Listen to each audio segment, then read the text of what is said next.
તો કબૂતરબાજી કાંડનો આ રેલો ઉત્તર ગુજરાત સુધી પહોંચ્યો છે। મહેસાણા જિલ્લાના બે કબૂતરબાજોના નામ ખુલ્યા છે।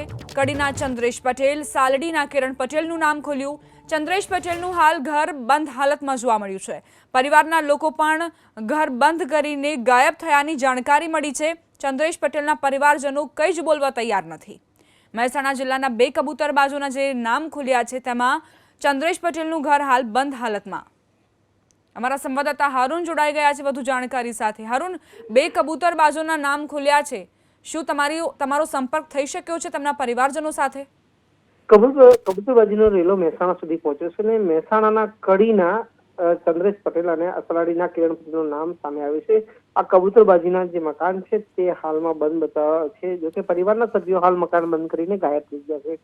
જે રીતે કબૂતરબાજીનો રેલો મહેસાણા સુધી પહોંચતા ક્યાંક ને ક્યાંક આ જે પરિવારો છે તે હાલ કેમેરા સામે કાંઈ પણ કહેવા તૈયાર નથી। બીજી તરફ જે પરિવારના અન્ય સભ્યો છે તે પણ હાલ પોતાના મકાનો બંધ કરીને ગાયબ થઈ ગયા છે।